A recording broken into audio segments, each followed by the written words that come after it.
Good afternoon सभी BEd प्रशिक्षणार्थियों का मेरी लाइव क्लास में स्वागत है। देखिए, हम प्रतिदिन अधिगम के लिए आकलन जो आपका पेपर नंबर 13 है उसका अध्ययन कर रहे हैं। उस पेपर के अंतर्गत आज हमारी लाइव क्लास का टॉपिक रहेगा आंकलन एवं मूल्यांकन के सिद्धांत। आंकलन और मूल्यांकन के सिद्धांत। देखिए, जब हम विद्यार्थियों का आंकलन करते हैं, मूल्यांकन करते हैं, आप भी जब अध्यापक बन जाएंगे तो विद्यार्थियों का आंकलन करेंगे, मूल्यांकन करेंगे। तो देखिए, जो आंकलन और मूल्यांकन जो किया जाता है वो कुछ सिद्धांतों के ऊपर किया जाता है। उन सिद्धांतों के अनुसार शिक्षक को चलना होता है और उनका प्रयोग करते हुए विद्यार्थियों का मूल्यांकन किया जाता है। तो देखिए, वो कौन कौन से सिद्धांत है तो देखते हैं। सबसे पहला है उपकरणों का चयन। देखिए, आंकलन या मूल्यांकन लेने पर कोई शिक्षक ये चाहता है कि मैं मूल्यांकन लूं, तो सबसे पहले उसको उपकरणों का चयन करना पड़ेगा। उपकरण से मतलब कि मैं प्रश्न पत्र निर्माण करूंगा, परीक्षा का प्रशासन करूंगा, अंकन करूंगा और उनकी व्याख्या करूंगा, यानी आवश्यक उपकरण। परीक्षा निष्पादन के लिए आवश्यक उपकरणों का चयन करना चाहिए।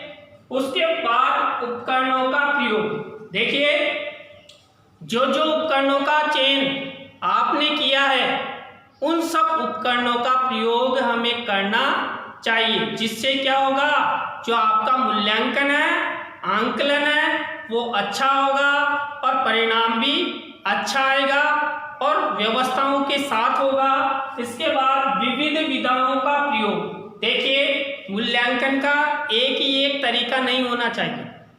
मूल्यांकन कई प्रकार से लेना चाहिए, आंकलन कई प्रकार से लेना चाहिए, क्योंकि देखिए, एक ही एक प्रक्रिया का प्रयोग करने से विद्यार्थी निरस हो जाते हैं, उनमें आलस आ जाता है कि सर एक ही एक जगह बिठाकर हमारा बार बार मूल्यांकन लेते हैं।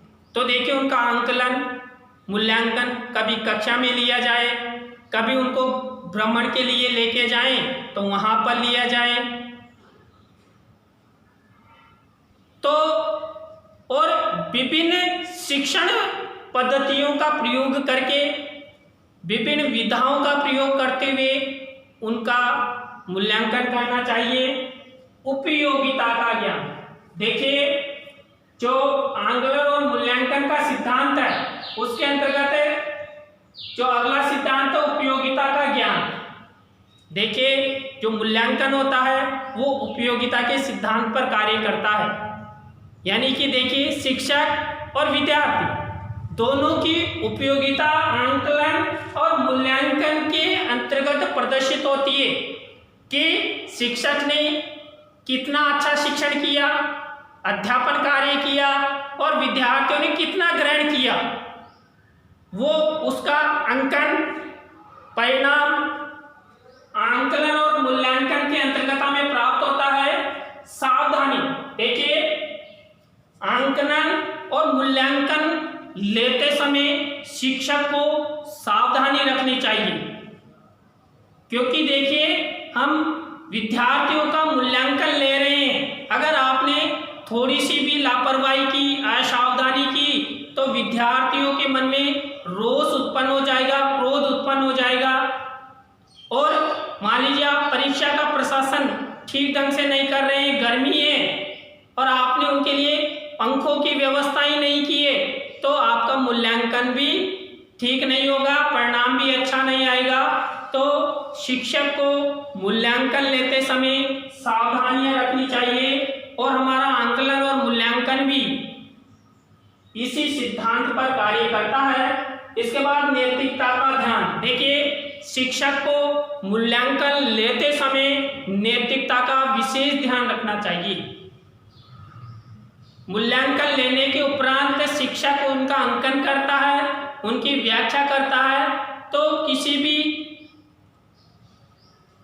विद्यार्थी को अपना सगा संबंधी, रिश्तेदार, मित्र न समझते हुए बिना भेदभाव के समान रूप से सब विद्यार्थियों के, गर्ल्स बॉयज सबको समान मानकर जो उनका उचित मूल्यांकन है वो मूल्यांकन करें, अंकन करें, व्याख्या करें और उनका परिणाम भी जो वास्तविक परिणाम है वो परिणाम बच्चों के सामने रखें, जिससे किसी भी शिक्षक पर किसी भी प्रकार का कोई आरोप भी नहीं लगेगा और विद्यार्थियों को अपनी वास्तविकता का भी पता भी लगेगा कि हमने कितना ज्ञान ग्रहण किया है और उस ज्ञान का अंकन लेखन किया है।